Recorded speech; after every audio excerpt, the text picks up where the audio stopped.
All right, let's talk about the IGCSE English paper 2. This is the one that trips up so many people, even really strong writers, and it's usually not for the reasons you'd expect. So if you're gunning for those top marks, stick around because we're going to crack it wide open. So you probably think that to do well on this paper, you just have to be a good writer, right? Just string together some nice sentences and you're golden. But is it really that simple? Yeah, the short answer, absolutely not. Getting that A star, it's not just about writing beautiful sentences. It's about something else entirely.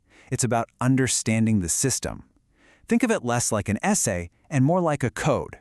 And once you know the rules of the code, you can crack it every single time. Okay, so let's get into it.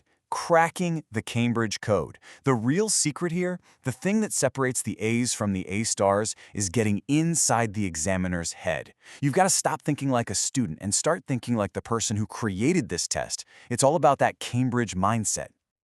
First things first, let's just be clear about how high the stakes are. Look at this. Paper 2 is worth a whopping 50% of your entire IGCSE English grade.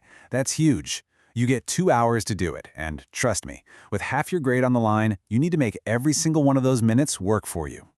So the paper itself is split right down the middle. You've got section A, which is directed writing. That's where you're responding to some text they give you. And then you have section B, the composition, which is your big creative writing piece. Both are worth 40 marks, 40 and 40. That means you can't just be good at one, you have to nail both. All right, let's zoom in on section A first, because this is where we find what I like to call the secret weapon. Seriously, if you can master this one little thing, it can totally transform your score. And that thing is a little concept called evaluation.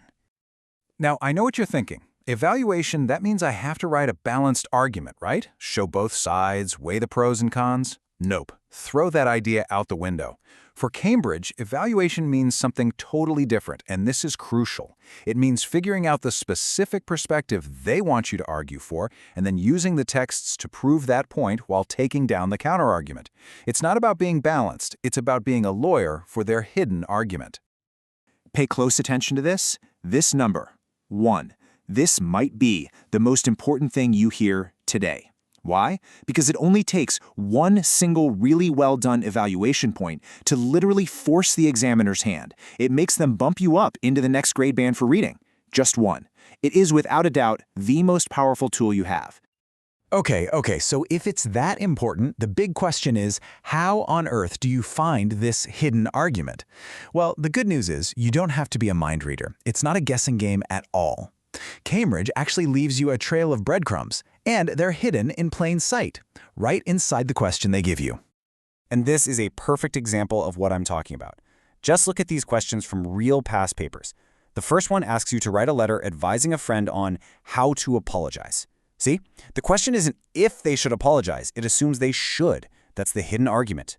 Or look at the second one, an article titled, Small Change, Big Difference. That question mark is a bit of a trick. They are absolutely pushing you to argue that yes, small changes do make a big difference.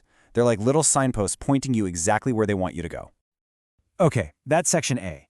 Now let's switch gears and bring that same code-breaking mindset over to section B, the creative writing part. Because here's the thing, great creative writing on an exam isn't about waiting for a lightning bolt of inspiration to strike. It's about having a plan, a blueprint. First, let's get one thing straight. You have to know the difference between the two main types of creative writing they'll ask for. I want you to think about it like this. Descriptive writing, that's a photo. It's one frozen moment in time, packed with sensory details, but nothing's really moving. Narrative writing, on the other hand, is a film. It's got a beginning, a middle, and an end. There's a plot, characters move, and stuff happens. Get them mixed up and you're in trouble. So for descriptive writing, please, don't just make a shopping list of things you can see. You need a structure. And here's a killer one. I call it the 5-step camera journey. Seriously, think like a director. Step 1, zoom out. Give us the wide shot of the whole scene.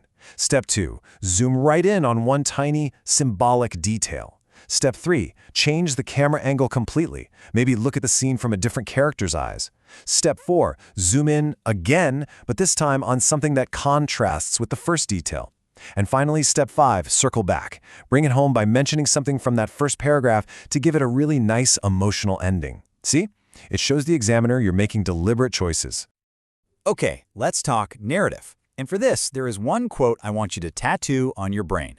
Your first idea is your worst idea. Let me say that again. Your first idea is your worst idea. Why?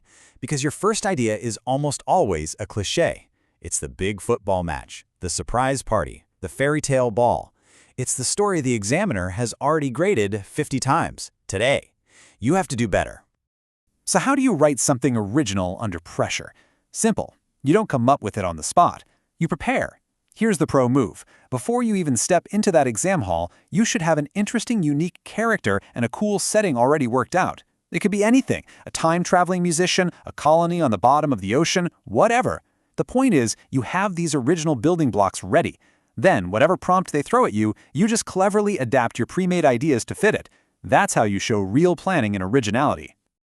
Okay, we've covered a lot of ground, so let's boil all of this down into 3 simple, golden rules that you can take with you. Golden rule number 1, find the hidden argument. Remember, for Section A, you are not a judge weighing both sides. You are a detective, and your mission is to find the secret argument Cambridge has planted in the question and then argue for it like you're trying to win a case. Golden rule number 2, show deliberate choice. In Section B, structure isn't just nice to have, it's everything. Using a clear plan, like that 5-step camera journey, screams to the examiner, hey, I'm in control here. I'm making smart, deliberate choices. And that, my friends, is how you get the top marks. And finally, golden rule number 3, prepare to be original. Originality doesn't just happen by magic in an exam room. It's a result of preparation. The students who write those incredible, memorable stories, they didn't just dream them up in the moment, they planned for it. Put in the work before the exam, and it will pay off big time. So there you have it. Stop thinking of this as just another English exam. It's a game, it's a code, and now you have the blueprint. You know the rules, you know the secret moves. The only question is, what are you going to build with it?